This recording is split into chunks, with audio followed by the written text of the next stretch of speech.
Hello friends, welcome to my channel stories by Sakshi. अगर आप मेरे चैनल पे नए हैं तो मेरे चैनल को सब्सक्राइब कीजिए, वीडियो को लाइक करिए और बेल आइकन को ज़रूर दबाइएगा। तो चलिए कहानी शुरू करते हैं। यह कहानी है सुनहरे बालों वाली राजकुमारी की। एक समय की बात है, एक राजकुमार था। वह धीरे धीरे पढ़ लिख कर बड़ा हुआ और आगे की पढ़ाई करने शहर चला गया। उसके जाने के बाद उसकी एक बहन पैदा हुई और उसकी खबर राजकुमार को नहीं थी। उस राजकुमारी का नाम सोना रखा गया। वह बहुत ही सुंदर थी।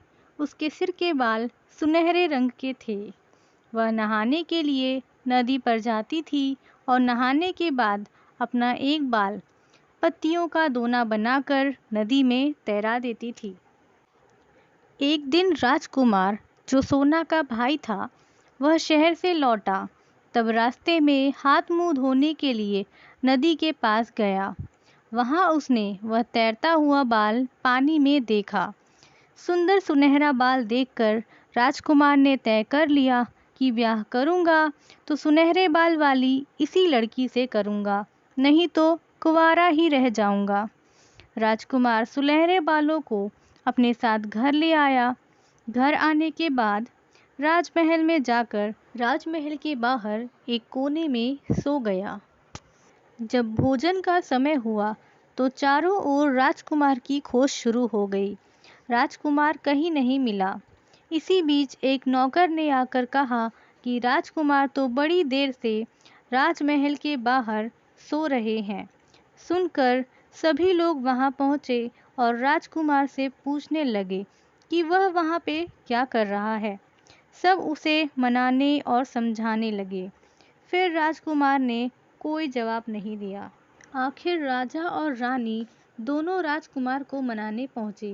राजा ने राजकुमार से बाहर विनती की। इस पर राजकुमार बोला, मैं सुनहरे बालों वाली लड़की के साथ ब्याह करना चाहता हूँ। ब्याह करूँगा तो इसी लड़की से करूँगा, नहीं तो कुंवारा ही रह जाऊँगा।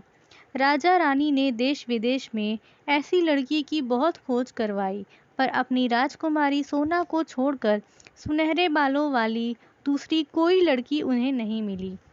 राजा ने राजकुमार से कहा, सुनहरे बालों वाली दूसरी लड़की तो कोई नहीं है, एक तुम्हारी बहन सोना ही सुनहरे बालों वाली लड़की है।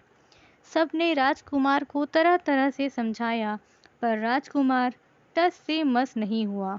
आखिर राजा ने सोना के ब्याह की तिथि तय कर दी और धूमधाम के साथ ब्याह की तैयारियां शुरू हो गई। सोना को भी इस बात का पता चला। उसे गुस्सा आ गया और वह रूठकर एक पेड़ पर चढ़ गई। ब्याह का समय आ गया, लेकिन राजमहल में सोना का कहीं पता ही नहीं था। चारों ओर खोज होती रही।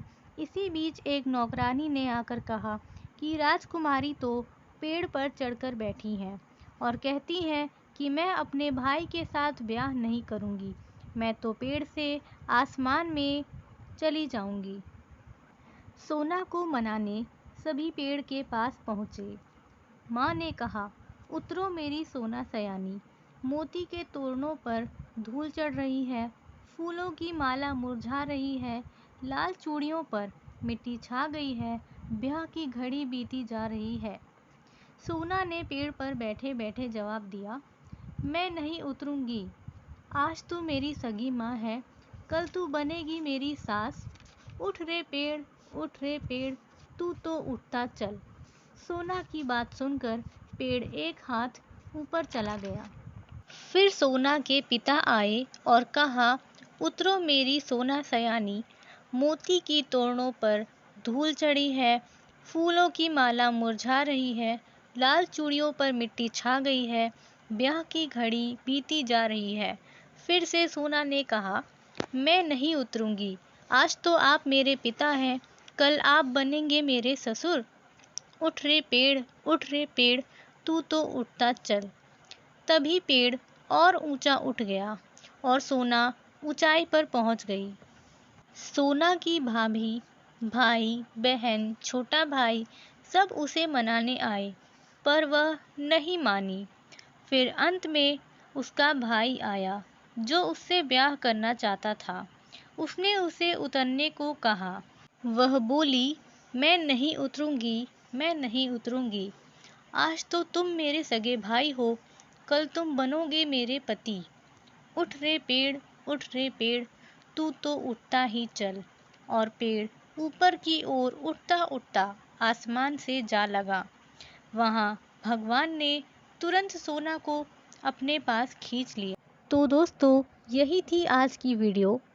आई होप आपको ये वीडियो बहुत पसंद आई होगी।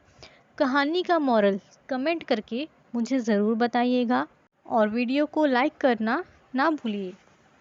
Thank you.